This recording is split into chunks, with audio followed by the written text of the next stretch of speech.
Hello, we continue our broadcasting from Kiev, and we are very happy that our guest today is Ian Brzezinski. He is a resident senior fellow with the Scowcroft Center for Strategy and Security and former US Deputy Secretary of Defense for Europe and NATO Policy. Mr. Brzezinski, hello, thank you so much for being with us today. Ludmila, it's good to see you again. Thank you. Mr. Brzezinski, very complicated negotiations with Russia. Do you expect them to lead to a ceasefire, or maybe they will lead to the end of the war? What do you think about it? No, I think this is really more of a continued pattern of stalling efforts by Vladimir Putin to continue his ability to attack Ukraine, to foster division within the transatlantic community. Because Putin isn't interested in peace, he's interested in suborning Ukraine. So I'm not confident that these negotiations, as we see them today, are likely to lead to a ceasefire, and a ceasefire that will be the foundation for further negotiations to a truly stable and enduring peace. Does Trump have any game-changing card in playing against Putin? You know, the short answer is that card has been something that Trump has held in his hand, that President Joe Biden held in his hand, that President Obama held it in his hand, and that's the massive overmatch in power that the transatlantic community has over Russia. I mean, we talked about this before, but think about it. The NATO alliance, just NATO member states themselves, can marshal some $55 trillion in GDP versus Russia's $2 trillion in GDP, so more than 20 times in economic might. We spend $1.5 trillion in defense compared to Russia's, let's say, $200 billion on defense at a time when it's in a full-scale invasion, full-scale war against Ukraine. Western forces are better trained, are better equipped, and more motivated. The West has a global alliance structure and a global structure of partnerships that go well beyond Europe that can be leveraged. So the cards have always been in the West's hand. The tragedy of this conflict is that the West has never demonstrated the political will to leverage that power to decisively end this war on just terms, on Ukraine's terms. We will back for political will a little bit later, but now it is one very important point in this negotiation process. Russia demands recognition of occupied territory. Do you think that this could be a real scenario and what consequences it could have? Well, it's a real scenario because it's been put on paper and de facto endorsed by President Trump. And if this proposal, combined with the other elements of that 28-point plan they rolled out a week or so ago, would amount to the biggest act of appeasement since Chamberlain's Munich Agreement in 1938. I mean, think about it. It's a proposal that would force Ukraine to give up sovereign territory it controls to an aggressor state, accept limitations on its defenses, deny it membership in the NATO alliance permanently, among other ridiculous demands, including basically absolving Russia of any of the atrocities it's committed over the last decade in this war. So, the answer in short is it a credible, possible option? Yes. Is it one that has to be accepted? No. Is it one that should be accepted? Absolutely not. I mean, to do so would reward aggression, would posture Russia for further aggression, and would actually motivate, embolden Putin to pursue further aggression, not just against the Ukraine, but against the transatlantic, other members of the transatlantic community. By the way, yesterday, Putin says that Russia is ready to start war with Europe. Yeah, that he's trying to Russia is ready. intimidate and divide the Europeans, just in the same way he's trying to intimidate and divide the Americans. As we back to the political will, what should be the final goal of the United States and its allies to stop the war, to win the war, to change the Russian strategy behavior, or something else? Well, probably what we should be aiming to do, is to get a ceasefire that can serve as the foundation for a longer term strategy that would enable Ukraine to reacquire the territories that Russia has seized from it. Because right now, the most urgent thing to do is to stop the mass killing, but to do it in a way that ensures that there won't be a return, another act of aggression by the Russians. So a ceasefire along the line of confrontation, buttressed by a robust security guarantees by NATO allies or a coalition of willing, including the United States. And to be credible, that'll have to include some sort of military presence by those Europeans and the Americans on Ukrainian territory, permanent non-recognition of Russian sovereignty over the territories that it has seized, sustainment of economic sanctions upon Russia until Russia turns those territories back, uh, and then also a process to ensure accountability to those who committed war crimes, the Russians who committed war crimes in this conflict. That, to me, is the basis of of of of of of a of a foundation for near-term peace that leads to long-term military stability. What could be the role of Europe, and what do you think about the role of Europe right now?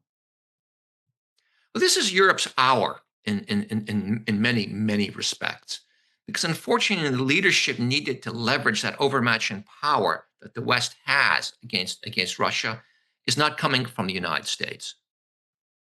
So Europe has to stand up now and more aggressively leverage its economic, its military, its ideological advantages over Russia in support of Ukraine. Russia is in no position to take on Ukraine and the rest of Europe. It doesn't have the economic, it doesn't have the military wherewithal to do that. And that's going to require the Europeans. Ukraine is part of Europe, I recognize, but the other Europeans um, to leverage their military power, not just through a 20,000 men deterrent force that arrives after a peace has been attained, but moving forces at a minimum into Central and Eastern Europe along Ukraine's frontier, perhaps establishing an air cover bubble over parts of Western Ukraine that demonstrate it is ready to fight, a massive increase in economic sanctions. We have to move away. Europe has to move away from this strategy of incrementalism. We kind of chip away a little bit more at the economy, then pause, allowing the Russians, in fact, to kind of adapt to the situation, then taking another chip. That just communicates to Putin a lack of resolve, hesitancy, maybe even intimidation. Then, the Europeans, along with the Ukrainians, have to kind of really get more aggressive in the ideological realm of competition conflict, leveraging its power and capabilities in the cyber and the information sphere to get into Russia's backyard. Think of an offensive information campaign that leverages the power of truth, highlighting to the Russian people the atrocities that Putin is forcing his citizens to commit against their neighbors, to highlight the corruption and the autocracy of the Russian regime, of Putin's regime. There's nothing false about that. That's leveraging the power of truth. It's that full-scale muscle movement that Europe has to exercise to increase the pressure on Russia, to force Putin to recognize the correlation of forces, to use old Soviet term because he's an old Soviet KGB officer, will understand. And that will not only cause Putin to rethink the direction he's taking in this war, it'll cause Washington to rethink its position, particularly President Trump, because President Trump sees Europe all of a sudden standing up, taking more decisive action, winning, so to speak. He'll want to be part of that outcome. If Europe doesn't, I'm not very confident at all that the United States will step up on its own under the current Trump administration. Ian, Mr. Brzezinski, Call now me Ian, we, please. yeah, Ian, thank you. Now we see the pressure for Ukraine and maybe a pressure for Russia from size of Trump administration, President Trump administration. Do you think that we will have a result from such type of pressure? And what scenario are possible right now? What scenario do you see? What scenario do you expect? Well, if Europe were to exercise those actions that I just outlined, probably Putin would probably push a little bit harder because he's been conditioned in the near term, because he's been conditioned to believe that the West lacks the will to fight. It's lost its political will to physically defend its values and interests. That's one of the unfortunate tragedies of the weak response the West has had over the last decade plus in response to Putin's invasion of Ukraine. Our weak responses in the West to Russia's hybrid warfare, uh, missile strikes against or drone attack against Poland, assassination, sabotage, GPS, spoofing, drones flying around airports as far west as Norway and Denmark and Belgium. The West response has been anemic. There's been no real response. This conditioned Putin to believe that the West lacks the will. So his immediate reaction to a more robust response by the West will probably be pushed harder in the near term. But if the West exercises those actions and sticks with it, Putin doesn't have the economic and military capacity to really continue driving on in Ukraine under that kind of pressure. If the United States were to be part of it, he would change course even faster. So I'm confident that we have the wherewithal, the physical, the economic, the ideological wherewithal to stop Putin in his tracks and cause him to reverse course. It's really just a matter of political will. You wrote a wonderful article. When it comes to securing Ukraine, the US cannot stay on the sideline. You wrote this article in New Atlantics, and in these articles you have a very brilliant and new ideas about the deterrent force in Ukraine. Please, if it is possible, could you answer more broader and more deeply about your understanding of this situation? Because it is absolutely new point for these deterrence forces, and it is absolutely another understanding of this situation, and it is very important for Ukrainians to know about this position, about this possible position. Sure. So, from watching over 3 decades transatlantic security affairs, I'm old enough to remember when we had 300,000 U.S. troops along the East German frontier. We had troops in Berlin. Their physical presence on the border in West Berlin, that city, demonstrated commitment and resolve because the Russians knew, Soviets knew that they attacked. There was going to be a massive force that was going to respond. That physical presence gave credibility to the commitment of the United States, the commitment of NATO to defend its frontiers, to defend an isolated outpost like West Berlin. As you know, we gave a security commitment to Ukraine through the Budapest Memorandum of 1994. That was not backed up with any credible deployment of force. It was a paper promise. Paper promises only become credible when they're actualized through a physical presence. When it comes down to security guarantees, that means military forces have to be present to give credibility to that guarantee. So when I think of a credible security force, one that will capture Putin's respect, I think it has to be about somewhere between 2 and 3 or 4 divisions deployed in Ukraine. It's about 60,000 personnel. that have real offensive punch. So think of HIMARS, artillery, missiles, backed up by robust air defenses and aircraft, perhaps stationed in Ukraine, perhaps stationed in Poland and Romania and elsewhere, but capable there and immediately able to respond. That is a force that is not big enough to go barreling into Moscow. But it is a force that could significantly enable the Ukrainians to reposture their forces, concentrate them more up forward, so to speak, and have enough offensive punch that if the Russians were to violate a ceasefire agreement, that punch would blow a hole in Russian lines, putting in jeopardy the territory that Putin has illegally seized. That's what Putin respects. There are two things that Putin will capture Putin's attention. That is a threat to his regime, and second will be the loss of the territory he's attained in Ukraine. You put those at risk, Putin will be the first to come to the negotiating table, seeking a ceasefire. Now, some will say that's, the West can't do that. It's impossible. Sometimes it looks like, it looks like.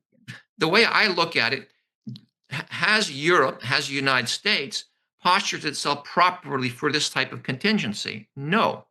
But we clearly have, the men in arms, men and women in arms that can provide that mass. We have the firepower. It wouldn't be perfect, but it would be enough to make Putin think twice about further, initiating a violation of an agreed upon ceasefire backed by that kind of force.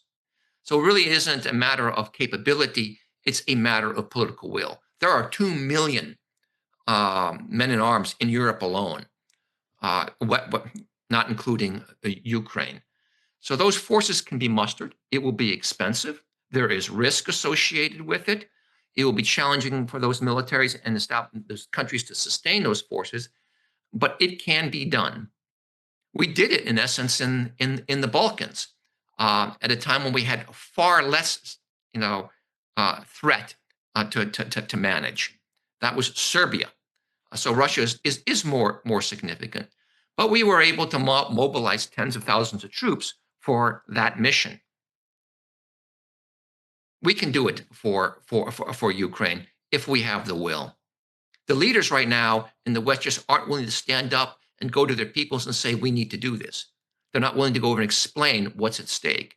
And what's at stake is significantly grave, because if Ukraine falls, and the likelihood, if I may say this, of Ukraine falling increases as the war drives on, because Ukraine is being worn down. The risk of a broader regional war, if not a global conflagration, escalates in a dangerous way. And if our adversaries elsewhere or outside of Europe see Putin prevailing, they're more likely to attack Iran. They're more likely to initiate aggression in the Middle East. And you will have a confluence of crises that could amount to a global conflagration. And let's not forget, the axis of upheaval that is sustaining Russia's efforts. It's not just Russia, it's China, it's Iran, and it's North Korea. That is a global coalition. Let's back to the global coalition, because it is a very important question. Many say that interest of America is far from Europe right now. It's much more near for China, and China is the main enemy of America. But nevertheless, we see this coalition with China, Russia, Iran, and South Korea and North Korea. And do you think that this alliance from these countries are dangerous for world, and this is understandable for America, for European country? Do you feel that it could lead to a real war? Yeah, there is real concern among some in the national security community that our hesitancy to more decisively support Ukraine is contributing to a dynamic that increased the risk of a wider war in Europe and a spread of violence to other parts of the world. With China acting more aggressively, particularly in the Indo-Pacific, against Taiwan. But the debate in Washington is, how do we address these challenges? And there's also, unfortunately, a debate in Washington of, what's at stake for the United States. Now, the bad news is, I would say, is the Trump administration really doesn't see the United States as having vital interests beyond its borders in the way its predecessors over the last decades have. We've been for 8 decades, we have assumed, based on our experience in World War I and World War II, that we have vital interests beyond our borders. That's why we deployed forces, 300,000 Americans I mentioned, to Europe during the Cold War. That's why we deployed forces to Korea and to Japan. That's why we fought in Korea in the 1950s, because we assumed we had vital interests abroad. We also assumed that it was most effective to defend our homeland by projecting force forward. The current administration seems to be rethinking that, and we're on the cusp of when they will be rolling out the Trump administration's national security strategy, which will outline what will be our posture globally. And I think it's going to probably be one that gives great priority to homeland defense in a different way from the last eight decades. Before, we projected forward to defend the homeland. This administration seems to want to hunker down in the homeland to defend our borders, pulling forces back from the world, building Global Dome, focusing our military's operations, for example, in operations in the Caribbean or against Venezuela, against immigration, against drugs. That's a very different approach. And it is an approach that permeates the Trump administration's a strategy and approach to Russia's invasion of Ukraine. That's kind of how I think the United States is heading under the Trump administration. But I want to end on a positive note, is that may well be where the Trump administration is headed. And we'll see it in the documents they released. The national security strategy, which will probably then be followed by a new national defense strategy and a global posture review. But that perspective is not a bottom-up driven perspective. It doesn't come from the voters. It really comes from President Trump and a small group of advisors around him. And it's being imposed on the bureaucracy, on Congress, on the people. When you go to Capitol Hill, when you go to the American public, you actually find a much more internationalist outlook. And let me share with you some really interesting data about the MAGA base.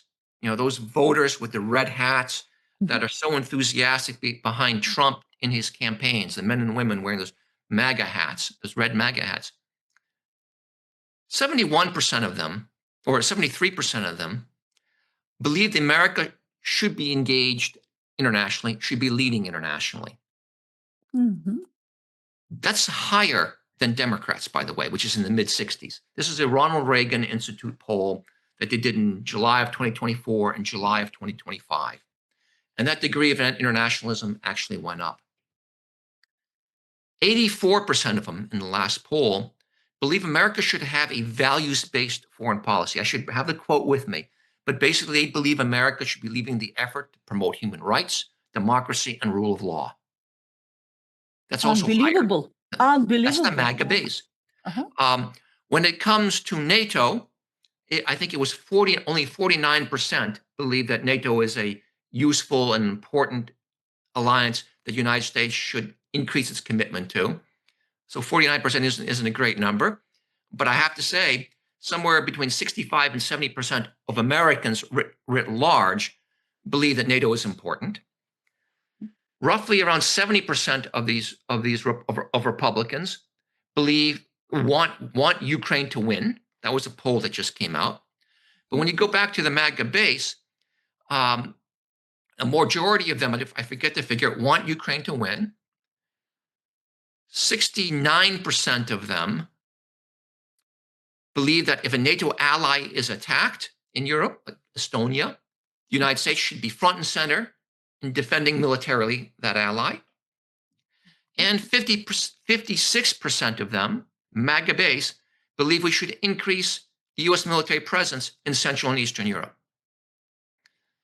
So that's when you go beyond the Trump administration, you actually enter a community, a polity that is very supportive of Ukraine, wants to do more for Ukraine, wants Ukraine to prevail, and who's very opposed to Putin.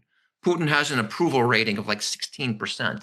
Believe that Putin is a favorable leader. So he has the worst ratings of all international leaders in the United States.